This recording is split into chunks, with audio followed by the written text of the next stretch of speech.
Well, hello, and welcome back to the Rewilded Wellness Podcast. I'm your host, Lydia Joy, and happy Virgo season, everyone. If you listened to last week's episode, What Does Your Body Need Now? You know I've already been thinking a lot about this question of what our bodies actually need in the season that we are currently in. So if you haven't listened to that one yet, definitely go back, check it out, because today's conversation really builds on it. And I think it's interesting that I am moving into this conversation with you, right, as we move into Virgo season, because one of the qualities I love most about Virgo is discernment. It's the ability to separate signal from noise, if you will, to really recognize what's actually needed now, because not everything needs to be solved today or used today, right? And not everything needs to be intervened upon today. And every possibility that we can imagine about ourselves and our health doesn't deserve our energy simply because we've become aware of it. Now, Virgo is traditionally associated with digestion and the intestines, and I think digestion is such an extraordinary metaphor for this, right? We take something in, we break it apart, we discern what's useful, we assimilate what nourishes us, and then we just eliminate what we don't need. And we do this with food, obviously, but we're continually being asked to do the same thing with information, experiences, ideas, even with just life itself, right? And another word that I've been thinking about a lot lately is distillation. Distillation is the process of separating what is essential from everything that obscures it. And I think that that's particularly important when we're dealing with long-standing or complex health patterns, because there's this very understandable temptation when something feels complicated to respond by adding even more complexity, right? We could add so many things like more information, more supplements, opinions, testing, research, like things to investigate, more things that we probably need to fix, right? But what if the skill we actually need is the opposite, right? Can we actually distill? Can we identify what actually matters now and separate any like signal that we're experiencing in our bodies or from the external places from noise, right? Like from something we don't actually need? Can we actually restore some kind of hierarchy to the process of healing instead of trying to understand and address everything at once? I spent this last year working with people in a longer term, much more intimate way than I ever have before. Watching what happens week after week as people are actually living inside the process of rebuilding their health. And that experience has deepened something I already believed about healing. We have access to more information about our bodies than human beings have ever had before. But more information doesn't necessarily tell us what matters most right now. What do we prioritize right now? And that's what I want to talk about today. Because when everything matters, what the heck even comes first, right? So almost everyone who comes to work with me arrives with a cluster of challenges that have become hard to live with. Usually there's a point in their story where they can say, this is when everything got really loud. Maybe it followed an incredibly difficult season of life, a loss, a relationship rupture, um, a major illness, years of intense caregiving, um, living in water damaged housing for a long time. That's a big one for many people. Maybe it's a postpartum period someone never really recovered from. Maybe a huge stretch of financial instability played a massive role. Maybe even just the upheaval since 2020, right? Like sometimes several things overlapped.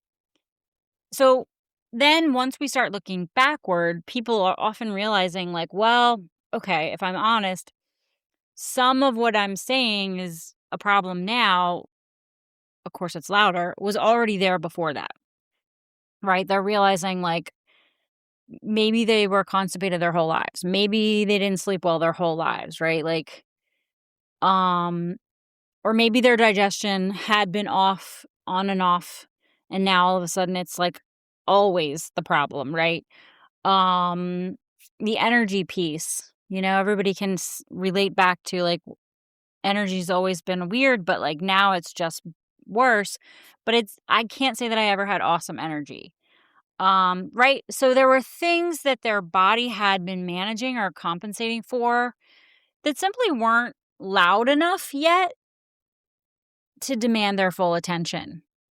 And eventually, though, they kind of reach this point where they know, all right, I need to pay attention to this now. Something has to change.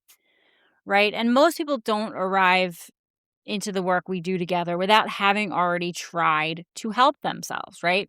They've read, they've listened, experimented, they've searched symptoms, they've tried a whole slew of supplements, tried all kinds of different ways of eating. They may already have test results or have worked with multiple other practitioners. And so we're living in this time when access to health information is unlike anything we've ever had before. Holy moly. You can read about anything. You can run so many tests. Like the amount of tests that we have available for our health today are insane. They're coming up with more and more and more all the time. And now you can listen to thousands of podcast episodes, libraries. People have entire libraries of content, right? Like you can research every symptom you've ever experienced. And now with AI, you can take almost any piece of information about yourself and go down an incredibly deep rabbit hole in like no time flat, right?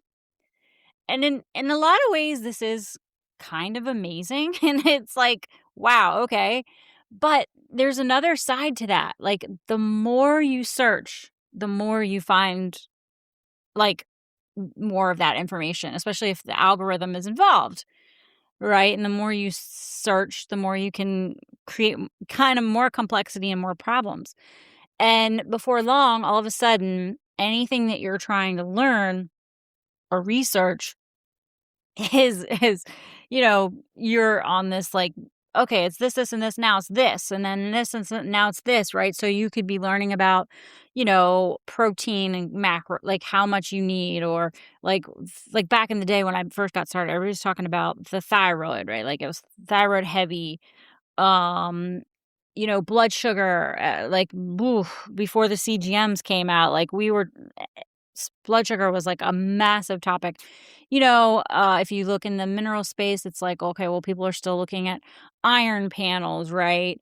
We're still looking at the gut in all these different ways, right? And there's so many layers because we're learning so much so fast. And now all of a sudden everyone feels like they have to learn it all too, right? And the problem isn't that all of those things are not like, it's not like they're nonsense. They're very real and completely relevant. And that's what makes this very difficult, right? Like you already have the life you've lived, you have your current circumstances, and you have symptoms. You have things that you've tried that genuinely helped, and you have things to try that genuinely didn't. Maybe you have test results that somebody told you were important and you just didn't know what to do with them. Maybe you have an actual diagnosis that absolutely needs to be a part of the picture.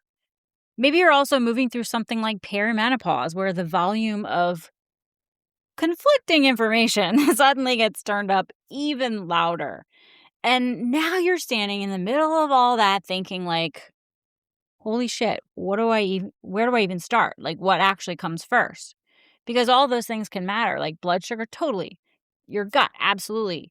Thyroid, hormones, minerals, movement, environment, your relationship, like all of it is true, valid, and important, but you can't put them all first, right?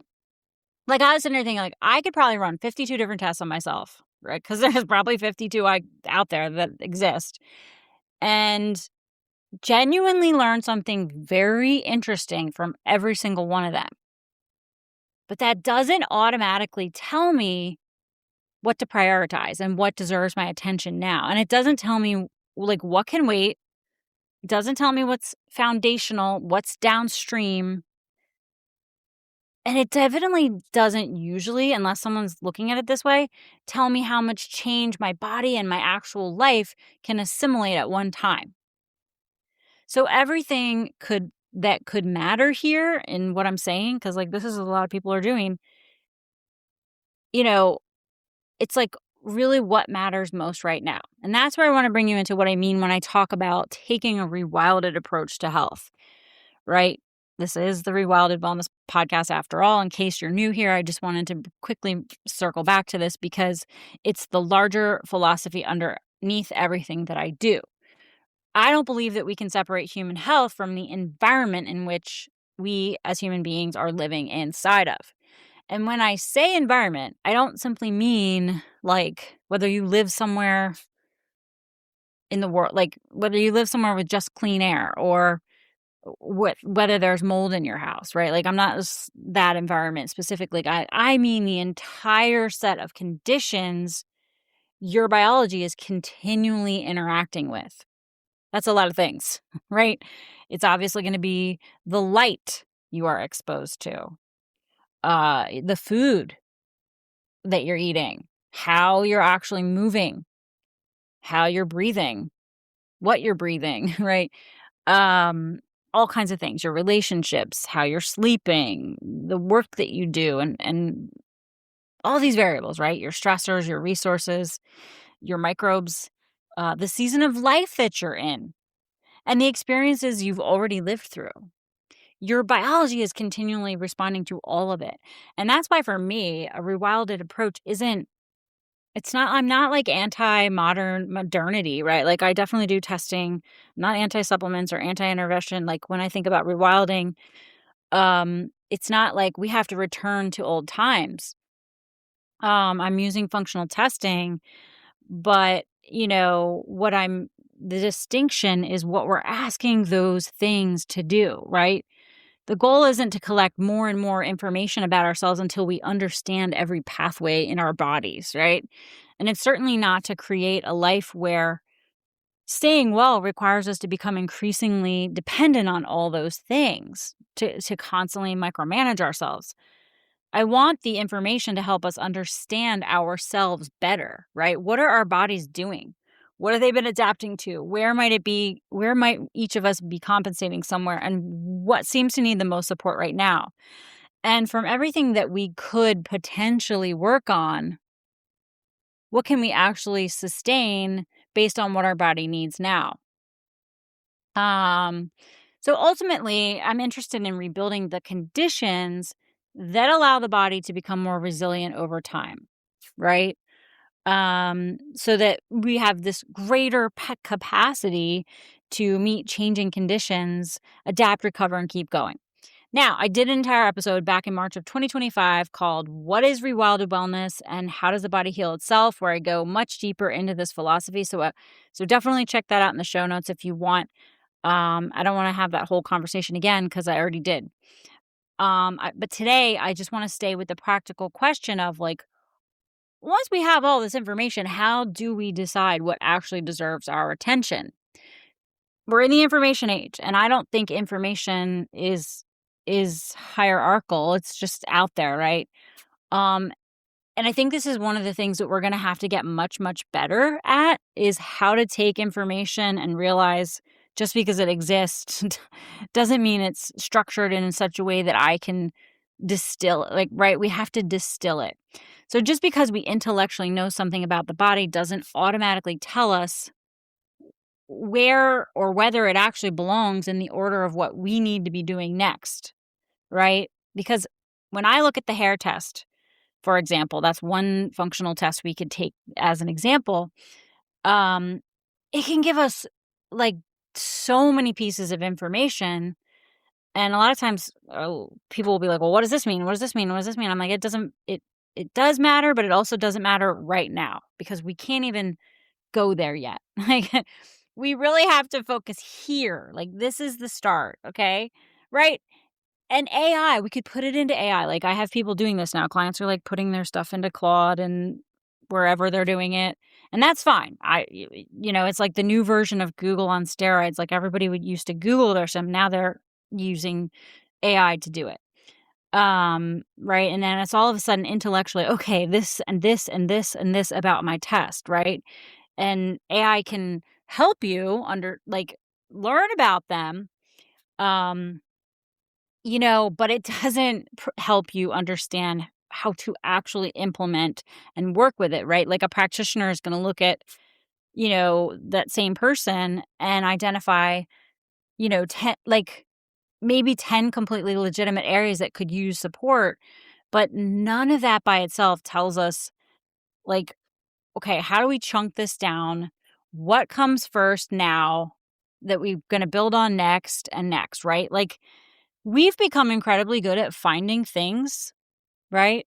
Especially finding things wrong with us and all this information that correlates, right? So we can look at hormones, we can look at minerals, we can look at the microbiome, we can look at nutritional status, we can look at genetics, so much, right? And guys, this is good in a way. There's a lot about this that it is good. But something being true about your physiology doesn't automatically make it today's project. And that's where discernment comes in, right? We have to determine, like, what's currently the most significant, what might be downstream of something else, meaning it'll get sorted if we sort this out first. What's foundational that's not in place yet, that's actually going to help. What genuinely needs attention now? What can wait, right? And even the question of, like, what does this particular person actually have the capacity to implement and assimilate? And is there something we can work on that might create enough change that something else gets better without having us to have to directly intervene there at all? That's hierarchy. And this connects directly to what I talked about last week with mineral ecology, right? Like, you look at your hair test or whatever test. It's not like a shopping list, if you will, right? Like, neither is any type of test, right? Like, there are different windows into the human, into our system. They give us a lot of clues. They help us see some really cool stuff, patterns. It helps us track change, hopefully ask better questions. But the data isn't discernment. And our access to data is only going to increase. So I don't think the question going forward is going to be like, can I find more information about my health? Of course you can. The question is, what information is meaningful right now and what am I actually going to do with it? Sometimes the most useful thing we can recognize is, yes, I see that. It matters.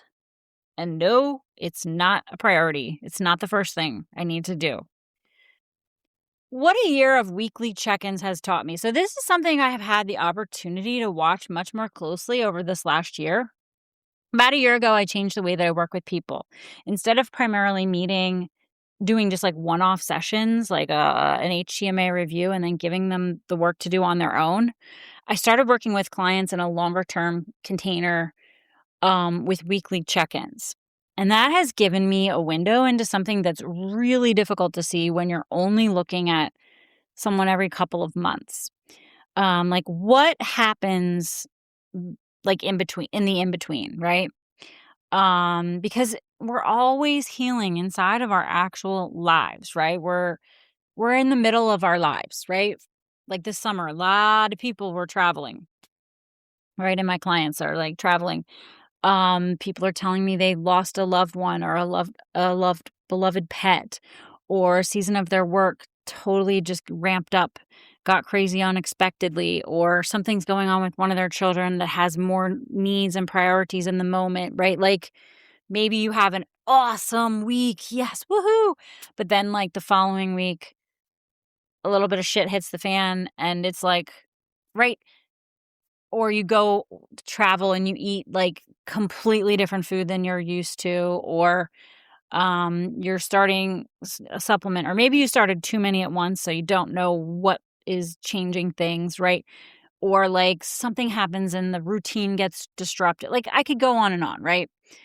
We're living actual lives and our bodies are responding inside of that. And so when I get to see those changes week after week, I'm much less interested in reacting to every fluctuation as though it requires more research, more intervention, right? So when I'm watching this on a weekly basis, some weeks it's like, okay, let's keep observing and keep implementing the things you're already doing. Or sometimes we genuinely might need to stop something that we started and hit the pause button. Sometimes we actually need to change a variable. Um and sometimes something that we aren't certain if we need to prioritize it right away because other things seem more important um keeps showing up, and it's like, okay, actually we have space now and this deserves more of our attention. And sometimes something we were watching resolves without ever becoming its own healing project. Okay, and so in some weeks my answer to a client's check-in is like, okay, great, keep going, right? um and this is also what I mean when I say the phrase that I try to say it a lot because I bring it up every now and then again. It's, you can only go as fast as the slowest part of you wants to go. Now, that isn't an invitation to stay stuck at today's capacity. We are trying to build capacity, but we have to work with I have to work with the human being who's actually right in front of me, not some imaginary version of them with unlimited time and money and bandwidth to work on everything all at once only, right? And there's all these different variables. Like, one person could be eating an incredibly nutrient dense diet already, right? And even eating really decent minerals in their diet. But they could have digestion and absorption that are still quite limited at that time. And so therefore, the way they're able to build with what they're eating isn't quite the same or isn't quite ideal or optimal, right? Somebody else maybe has done like a lot of gut work, right? And it's genuinely better. But their physical capacity is still not there yet. So that's really the next layer that needs attention. Um, you know, and sometimes someone's life currently is just consuming an enormous amount of available capacity just to survive inside of what's going on, right? And so the slowest part can change. And I think that's really important because we've become so accustomed to interpreting symptoms as evidence that something's wrong that we can forget that a responsive body is supposed to respond. It's supposed to have what we call a symptom, right? So the adaptation part of the story is not inherently a problem at all, right? So, if you're traveling in the summer more than you do the rest of the year, a lot of people are, or experiencing grief, or moving through an intensely stressful week that kind of you don't recover from fully for a month or something like that. Or you have to change your food suddenly for whatever reason. Um, right? And then now your body has to adapt to that, right? I could go on and on. Maybe you're in a new hormonal season of your life, right? This is all part of being alive. What I'm interested in is what happens after any type of adjustment period, right? Can our bodies adapt and find its way back? Do we actually recover? Or does the adaptation begin requiring additional compensation elsewhere? Does it keep costing the person more and more capacity just to maintain where they are? That's a very different question from how do we make this symptom disappear immediately, right? That's our preference, right? And so these weekly check-ins have made me much more respectful of time as information. Sometimes we genuinely don't know what something means on a Tuesday, right? We have to give it time. And we don't always have to know. We can support what clearly needs support. We can keep the foundational pieces in place and watch. And the following week, sometimes the picture is completely different. And this is why I think healing happens much more in layers than according to some perfectly linear protocol, right? We want to work from where you actually are and build from there. And as one layer becomes more stable, something else becomes possible. And sometimes the thing that looked like your biggest challenge or bottleneck 6 months ago isn't your biggest challenge or bottleneck anymore. And you can build enough capacity that you eventually reach a new edge. And then maybe mistake that edge for evidence that you're still not getting anywhere. But maybe you couldn't even get to this layer before, and that's progress too. And this is where I heard this phrase on a show I'm watching. I'm watching this show called Fire Country. I love it. They say it multiple times. So I just was like, it was sticking with me. And I was like, I got to say this to people, right? Slow is smooth and smooth is fast. And I know when you've already been struggling for years, nobody wants to be told to go slower. But hear me out. Slow doesn't mean passive. It doesn't mean doing nothing. It doesn't mean endlessly observing yourself because you're afraid to make a move. It simply means slowing down enough to make a coherent move instead of a reactive one. Right? We are going to be doing something, but then we're also going to observe and learn and adjust, right? Sometimes that means like, okay, we tried this thing. It gave us information. It wasn't working great. Okay. Does it mean it was bad for us? Not necessarily. Maybe it's the how of how we did it. Maybe it's not the first thing we need right now. Maybe we need something else. And sometimes what we really need to do is the same repeated it's like I'm saying boring. I don't think it's boring, but it feels boring. To many people, like the repetition of habits, doing it over and over. Do it for a whole nother week, right? Your body needs enough time to build with what you're actually giving it. That stability is huge.